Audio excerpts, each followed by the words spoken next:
Hi! As we start the course, it's important for you to get some foundational information about critical reading and critical thinking.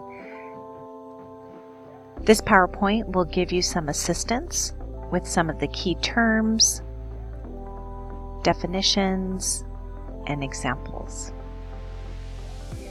One of the things that you will want to do as you practice for your quiz is to have developed a definition for critical thinking. This is one that you can incorporate into your ideas.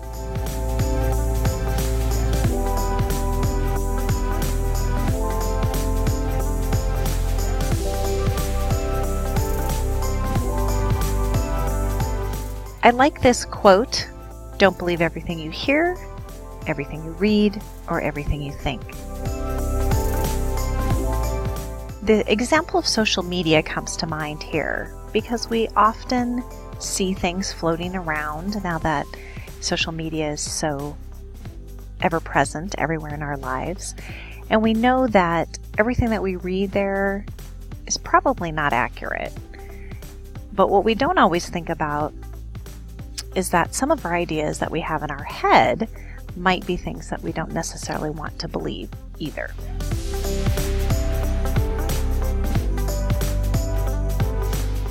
This slide will help you identify a definition for what is critical reading. Take a moment and look at the key terms.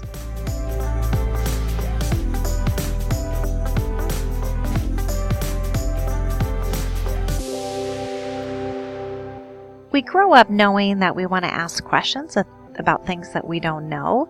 You think about little kids and they're always asking, why, what is that, why?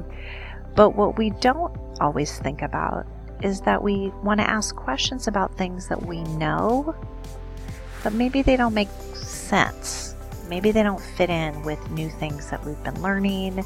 We have ideas from our childhood that as we become adults, maybe those don't fit together and then we're starting to have some questions. I think I agree with Albert Einstein.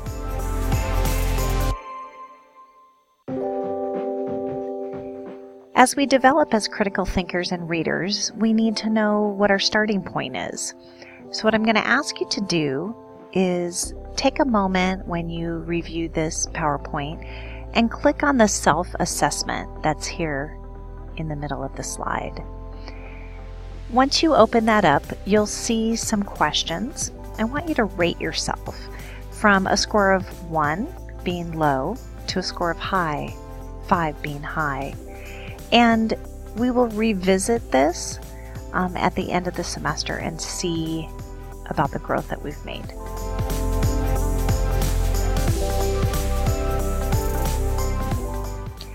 This concept of weak sense versus strong sense critical thinking will be something that will be on your Module 2 test, so I would definitely include this in your notes.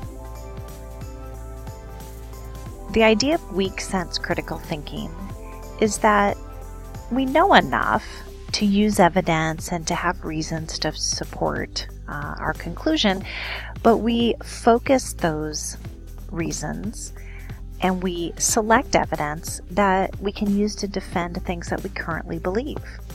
We're not interested in finding out really what the truth is because we want to preserve this space, this idea that we have already.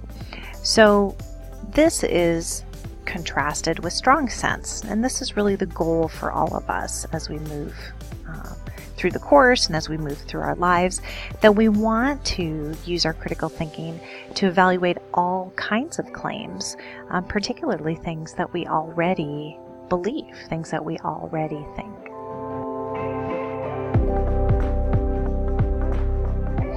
Panning for gold is a strategy that I'm going to ask you to describe on your test.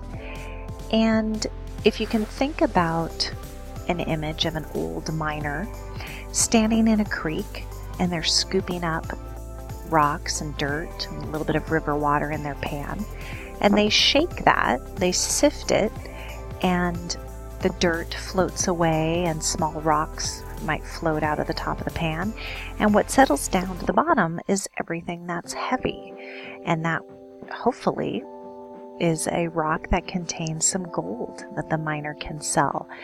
So we do the same thing when we are discriminating with our ideas. Rather than soaking everything up like a sponge, we are a little bit more selective, right? We question, we sift through and try to pan for those gold nuggets, for the things that are just the most important ideas, the best ideas that we can hold on to. What this looks like when we're panning for gold is that we are doing annotations. We're writing margin notes. We're questioning things. We are interacting with what we are reading. And that interaction helps us come to our own independent conclusion.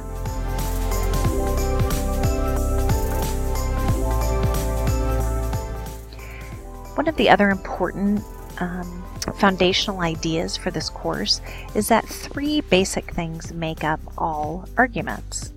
You have an issue, which is the question that's being discussed. It's whatever that particular controversy is.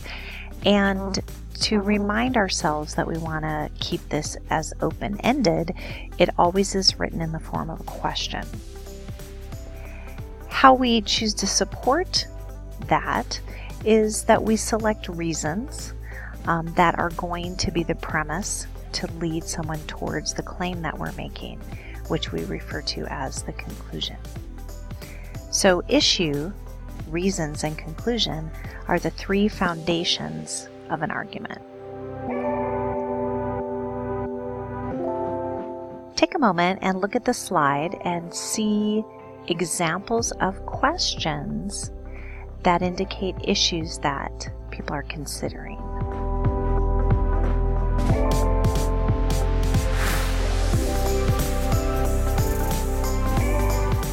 To practice, what I would like you to do is pause the PowerPoint, take a look at the cartoon, and see if you can determine the elements of this argument.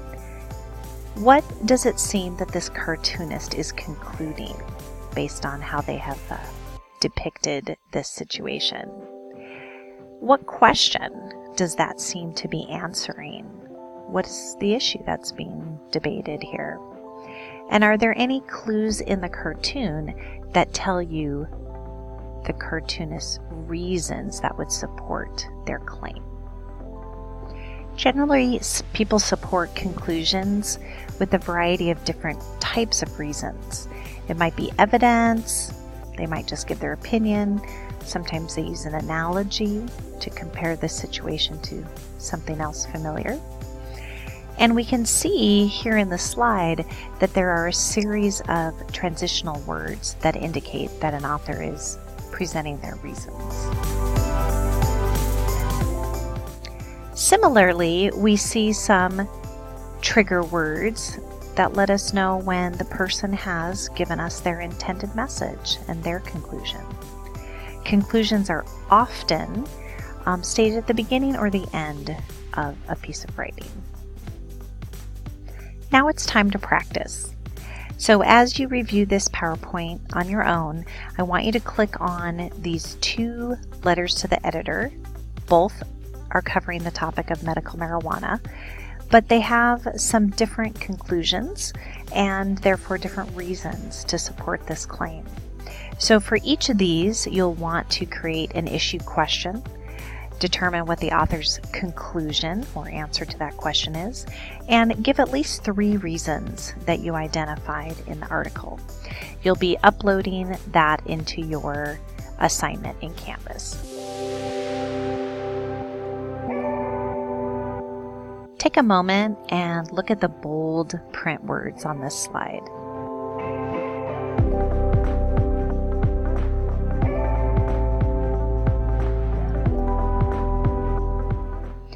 As we move through the course, these are some of the essential questions that you'll want to keep in mind.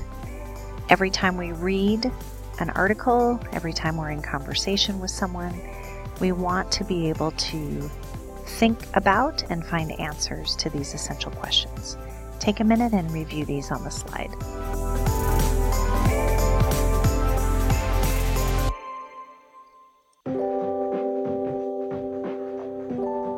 As a follow-up to this PowerPoint, this slide has a link to a very short video that describes 5 tips to improve critical thinking. Your Module 2 quiz will ask you to provide an example that came from this video, so you'll want to review this on your own.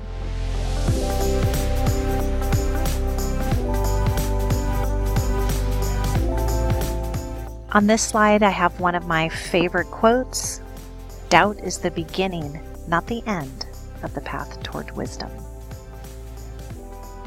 Take a moment and click on the link that's on this slide, and in Canvas there is a short assignment where I'm asking you to do some reflecting about a time you've experienced doubt in your life, and send that to me as a Canvas message.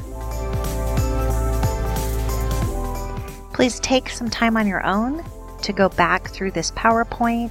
Make sure you've taken notes on some of the key ideas.